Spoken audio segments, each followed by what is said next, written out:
Hi అండి, అందరికీ నమస్తే. Welcome to Narayana Telugu television. 2024 అందరూ ఆసక్తిగా ఎదురు చూసినటువంటి ఆంధ్రప్రదేశ్ యొక్క ఫలితాలు అనేవి, ఎన్నికల ఫలితాల సరళి అనేది చాలా స్పష్టంగా ఈరోజు కనపడుతూ ఉంది.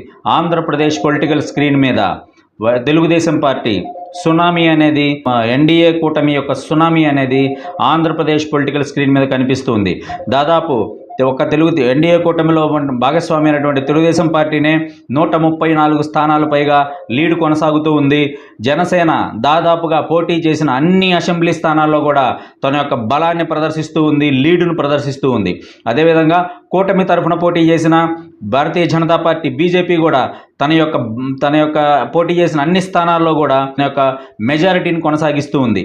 సో ఓవరాల్గా 2019లో ఒక్కసారి అవకాశం అని చెప్పి వచ్చిన వైఎస్ఆర్సీపీ జగన్మోహన్ రెడ్డి ప్రభుత్వానికి ఖచ్చితంగా ప్రతిపక్ష హోదా కూడా ఒక ప్రశ్నార్థకంగా మిగిలిపోయింది. 2024లో ఆంధ్రప్రదేశ్ ప్రజలు భారీ ఎత్తులో వైఎస్ఆర్సీపీ ప్రభుత్వం మీద, జగన్మోహన్ రెడ్డి గారి మీద అతి తీవ్రమైన వ్యతిరేకతని కనపరిచారు. కనీసం ప్రతిపక్ష హోదా కూడా ఆంధ్రప్రదేశ్ ప్రజలు వైఎస్ఆర్సీపీకి, జగన్మోహన్ రెడ్డికి ఇవ్వకూడదన్న స్పష్టమైన సంకేతాన్ని చాలా క్లియర్ కట్గా ఆంధ్రప్రదేశ్ ప్రజలు 2024లో తమ యొక్క తీర్పుని అనూహ్యంగా ప్రకటించారు. మన తెలుగుదేశం పార్టీ నారా చంద్రబాబు నాయుడు గారు 75 సంవత్సరాల వయసులో 2024 ఎలక్షన్స్లో కనపరిచిన యొక్క రాజకీయ చాణక్యతకి, రాజకీయంగా చంద్రబాబు నాయుడు గారు తీసుకున్న నిర్ణయాలు ఫలించినాయి. ఒక మెట్టు దిగినా సరే పవన్ కళ్యాణ్ గారి రాజకీయ వ్యూహం ఫలించింది. బీజేపీ యొక్క కూటమి అద్భుతంగా సక్సెస్ అయింది. తెలంగాణ విడిపోయిన తర్వాత ఆంధ్రప్రదేశ్కి 3వ ముఖ్యమంత్రిగా నారా చంద్రబాబు నాయుడు గారు ప్రమాణ స్వీకారం చేయబోతున్నారు. టోటల్గా చంద్రబాబు నాయుడు గారి రాజకీయ జీవితంలోనే 4వసారి ఆంధ్రప్రదేశ్ యొక్క ముఖ్యమంత్రిగా ప్రమాణ స్వీకారం చేయబోతున్నారు. ఇక 2024 ఎలక్షన్ యొక్క ప్రత్యేకతలు చూస్తే, గత చరిత్ర కంటే టీడీపీ ఆవిర్భావం నుంచి ఈ రోజు వరకు కూడా ఎన్నడూ లేని విధంగా ఆంధ్రప్రదేశ్ ప్రజలు పెద్ద ఎత్తులో నీరాజనం పలికారు. అదేవిధంగా 2024లో జనసేన ఆంధ్రప్రదేశ్లో అత్యంత పెద్ద శక్తిగా అవతరించింది.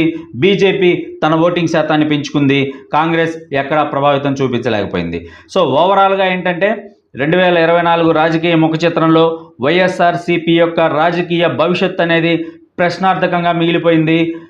అమ్మ ఒడిలో చేర్చుకోలేకపోయింది. రైతు భరోసా ఇవ్వలేకపోయింది. ఆసరా ఇవ్వలేకపోయింది. చేయందించలేకపోయింది. ఓవరాల్గా సంక్షేమం అనేది ఫెయిల్ అయింది. ఆంధ్రప్రదేశ్ ప్రజలు సంక్షేమం కాదు, మాకు ఇంకా ఏదో కావాలి అని చెప్పేసి స్పష్టమైన మెజారిటీ అనేది కూటమికి, తెలుగుదేశానికి అందించారు. సో 100% ఇది 2024లో ఆంధ్రప్రదేశ్ ప్రజలు ఇచ్చినటువంటి తీర్పు దేశ రాజకీయాల్లోనే పెను సంచలనంగా మారింది. సంక్షేమానికి ఆంధ్రప్రదేశ్ ప్రజలనేది పెద్ద సుముఖంగా లేరు. సంక్షేమానికి ఆంధ్రప్రదేశ్ ప్రజలనేది ఓటు వెయ్యలేదు. 100% చంద్రబాబు నాయుడు గారి మోడల్కే ఆంధ్రప్రదేశ్ ప్రజలు ఓటు వేసినట్లుగా స్పష్టంగా కనపడుతుంది.